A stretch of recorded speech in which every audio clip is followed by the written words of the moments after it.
পৃথিবীতে নবীরা সচরাচর বড় লোক হয় না, নবীরা সব গরিব মানুষ, ভিখারির বাচ্চা, কারো বাপ নেই, কারো মা নেই, কারো বাপ মা কিছু নেই, কারো ঘর বাড়ি নেই, জমি জায়গা নেই। কেউ ছাগল চড়িয়েছেন, কেউ দুম্বা চড়িয়েছেন, কেউ মাঠে চাষাবাদ করেছেন, কেউ বা আবার মার্কেটে মুটে বাবা কাজ করেছেন। নবীরা বেশিরভাগ এসেছেন গরিব। মুখ সামলে কার ব্যাপারে কথা বলছে? এত কথা আমি কেন বলছি?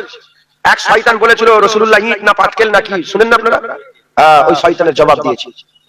ওই শয়তানকে বলেছিল মুখ কুত্তার মতন হয়ে গেছে, কলিজাই ফেটে গেছে, ওর কলিজাই লেগেছে। আর আমি চেয়েছি যে ওর কলিজা লাগুক, ও যেন ফেটে, ওর যেন দিল কলিজা ফেটে যায়। আর এক শয়তানের বাচ্চা কালকে দেখি বলছে নবীরা সব ভিখারির বাচ্চা। কে ইকে? আমি মাঝিকে বলছিলাম আজকে জলসাই যে বলবো একটা নারা দেবো আপনার, ওর কলিজা যেন ফেটে যায়। বলছে রাখাল মুটে, নবী রাখাল। নবীর ব্যাপারে লফজ ইতিম বলাও বিয়াদবি। ইতিম নবী, ইতিম নবী, ইতিম নবী, তোর গালে টেনে চড় মেরে তোর গাল ফাটিয়ে দেবো। বিয়াদব নবীকে ইতিম বলা যায়? লফজ ইতিম নবীর ব্যাপারে বলা বিয়াদবি। আসসালামু আলাইকুম ওয়া রাহমাতুল্লাহি ওয়া বারাকাতুহু। নবীর অপমানে যদি কাঁদে না তোর মন, মুসলিম নয় তুই মুনাফিক, তুই রসুলের দুশমন। কথাটা কাজী নজরুল ইসলাম উনি লিখে গেছেন। আজকে যারা নবীকে নিয়ে কটূক্তি করে, নবীর শানে গুস্তাকি করে, এদের পরিচয় প্রথম জানা দরকার। এরা কি, এরা আসলে কি? এটা জানতে গেলে কোরআন শরীফ দেখতে হবে। কোরআন এবং হাদিস দেখে বিশ্লেষণ করলে বোঝা যাবে যে এরা কি আসলে। কোরআন শরীফ সূরা কলাম, এই সূরা কলামের মধ্যে 9 থেকে 19 নম্বর আয়াতের মধ্যে আল্লাহ তাআলা যে আলোচনাটা করেছে যাদের জন্য, তারা হচ্ছে জারজ সন্তান। যে জারজ সন্তান যারা হয় তাদের 9টা বদ অভ্যাস থাকে। আর তার মধ্যে প্রথম নাম্বার বদ অভ্যাস হলো তারা নবীকে তৌহিন করে, নবীকে নিয়ে কটূক্তি করে, নবীকে সহ্য করতে পারে না, নবীকে গোদা ভাষায়, গোদা বাংলায়, গোদা ল্যাঙ্গুয়েজে নবীকে নিয়ে উপহাসমূলক তুচ্ছ তাচ্ছিল্যের সঙ্গে নবীকে নিয়ে এরকম ভাবে কিছু একটা করে। 9 নম্বর আয়াত আল্লাহ তাআলা বলেছে উতুল্লিম বাদা যালিকা জানিম, যে জারজ সন্তানের প্রথম নাম্বার চরিত্র হলো তারা নবীকে সহ্য করতে পারে না, নবীকে নিয়ে কটূক্তি করে। আরেকটা বিষয় জানলে জানা যায়, সেটা হচ্ছে আল্লাহ তাআলা কোরআন শরীফের মধ্যে সূরা আহকাবের মধ্যে আল্লাহ তাআলা জানিয়েছে যে ওয়াসাইনাল ইনসানা বিওয়ালিদাইহি ইহসানা হামালাতুহু উম্মুহু কুরহা ওয়া ওয়াদাআতুহু কুরহা। ওয়াসাইনাল ইনসানা বিওয়ালিদাইহি ইহসানা হামালাতুহু উম্মুহু কুরহা ওয়া ওয়াদাআতুহু কুরহা হামলুহু ওয়া ফিসালুহু 30 শাহরা।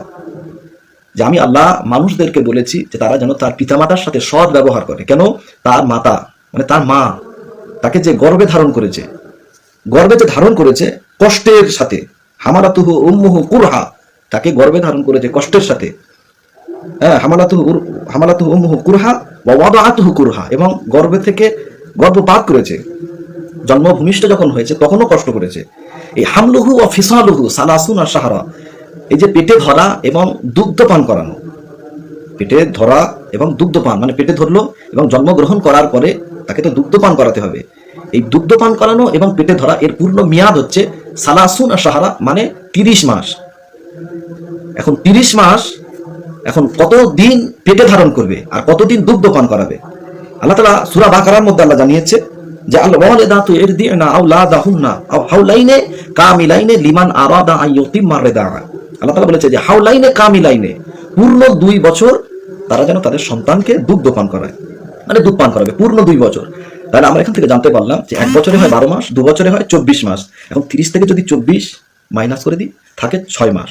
এখানে বিজ্ঞানও জানিয়েছে যে 6 মাসের আগে কোনো বাচ্চা হতে পারে না। বিয়ে হয়ে গেল, একটা স্বামী স্ত্রী, একটা ছেলে একটা মেয়ে বিয়ে হয়ে গেল, 6 মাস সব থেকে নিম্ন বাচ্চা হতে পারে, আল্লাহ চাইলে বাচ্চা হবে, কিন্তু 6 মাসের আগে বাচ্চা হওয়া কোনো মতেই সম্ভব না। যদি হয় তাহলে জানতে হবে ওটা বৈধ সন্তান না, ওটা হচ্ছে অবৈধ সন্তান। এখান থেকে স্পষ্ট।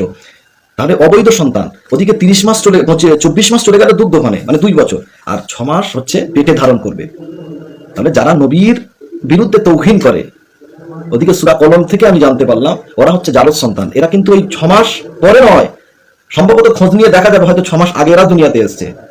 প্রসঙ্গটা এখানে আমি এসেছি যে ওই যে কি বলে বইকারা নাকি জায়গার পীর, এখন নাকি আল্লামা, এখন যাকে তাকে আল্লামা বলে দিচ্ছে, যাকে তাকে আল্লামা বলে দিচ্ছে। যারা অরিজিনালি আল্লামা আস্তে আস্তে তারা হজর হয়ে যাচ্ছে, তারা ঘুম হয়ে যাচ্ছে, তাদের সম্মানহানি হচ্ছে। ওই জন্য তো আজকে সমাজ অরসতলে চলে যাচ্ছে। কি হচ্ছে? মুফতি সাহেব ফতোয়া দিচ্ছে, আলোচনা করতে করতে নবীর শান নিয়ে আলোচনা করলে উলামা হাজরাতরা বলেছেন নবীর শান নিয়ে যখন আলোচনা করবে তখন তোমরা দাঁড়িয়ে যাবে। প্রচুর নজির আছে।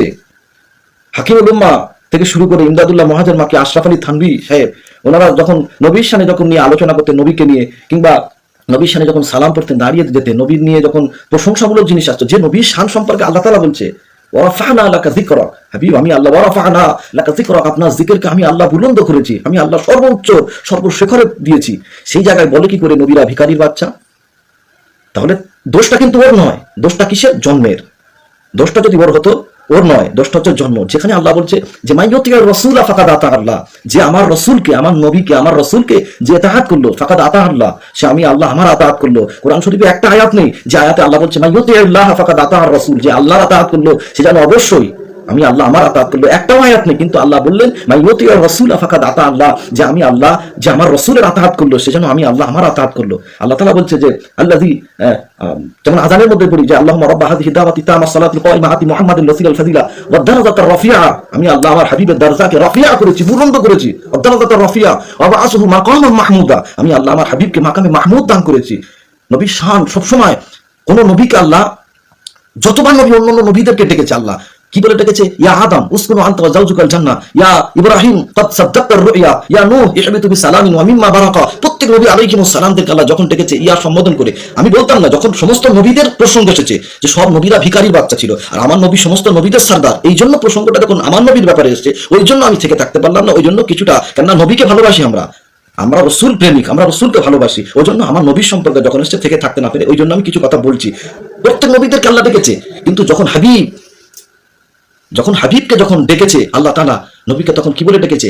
ইয়া আইয়ুহান নবী, ইয়া আইয়ুহার রাসূল, ইয়া আইয়ুহাল মুজাম্মিল, ইয়াসিন, তাহা, ইয়া আইয়ুহাল মুদাসসির, কুম ফানজির, ইয়া আইয়ুহাল মুজাম্মিল কুমিল লাইলা ইল্লা কালিলা। আল্লাহ নবীর নাম ধরে রাখেনি, কিন্তু চার জায়গায় যখন ডেকেছে লির রিসালা ওয়ান নবুওয়া, নবীর শান মর্যাদাটাকে বুলন্দ করার জন্য, ইয়া আইয়ুহান মুহাম্মাদুর রাসূলুল্লাহ, নবীর শান শওকাতকে বুলন্দ করার জন্য আল্লাহ তাআলা নবীকে ডেকেছেন। কিন্তু আজকে কি হচ্ছে? নবীকে নিয়ে যখন আলোচনা করছে কোনো ব্যাপার নাই, এ তো সেই তাদের মতো যারা বলে নবী আমাদের বড় ভাই, তো সেই তাদের মতো ওয়াহাবীদের মতো, যেমন যারা বলে যে মক্কা শরীফে যাওয়া হচ্ছে কি ফরজ, কিন্তু কেউ যদি বা মদিনা শরীফের নিয়েতে যদি মদিনা শরীফের নিয়েতে যদি কেউ হজ করতে যায় ও হজে যাওয়া হারাম, এ তো সেই তাদের মতো। আরে বোকা, মক্কা শরীফে যাওয়া তো ফরজ তো বুঝলাম, কিন্তু তুই কি গ্যারান্টি দিতে পারবি যে মক্কা শরীফে গিয়ে হজের সমস্ত শর্ত হুকুম আহকাম কমপ্লিট হয়ে গেল, হয়ে যাওয়ার পরে আল্লাহ পাক তো হজটাকে কবুল করেছে, এটা কি গ্যারান্টি দিতে পারবি? কিন্তু আল্লাহ রাসূল বলছে মান জাআরানি ফি মান জাআ কবরি ওয়াজাবাত লাহু শাফাআতি, যে আমি রাসূলুল্লাহ আমার ওয়াফাতের পরে আমার মাজার মুকদ্দাসের কাছে আসলো, মান জাআ কবরি বাদা ওয়াফাতি ফাকান্নামা জারানি হায়াতি, সেজন্য আমি রাসূলুল্লাহ আমাকে জিন্দা দেখলো, যে আমার মসজিদে 40 ওয়াক্ত নামাজ পড়লো, আল্লাহ রাসূল বলছে তাকে সাথে করে নিয়ে জান্নাতে যাবে, এই গ্যারান্টিটাকে দেবে।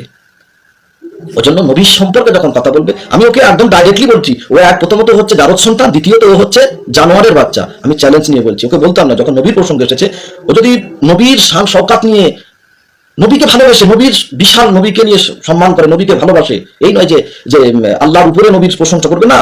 আল্লাহ, আমরা নবীকে ভালোবাসি কি হিসেবে? আল্লাহর পরে সমস্ত মাখলুকের উপরে যে স্থানটা আছে ওটাই হচ্ছে আমাদের নবীর স্থান, পরিষ্কার কথা। আর যারা নবীর শান সম্পর্কে, নবীর শান শওকাত নিয়ে আলোচনা করে, ভালোবাসে নবীকে, আশিক রাসূল, আমরা বুঝতে পারি তাদের স্থান কিন্তু আমাদের মাথায়, কিন্তু যারা নবীকে তাওহীন করে তাদের স্থান আমাদের পায়ে।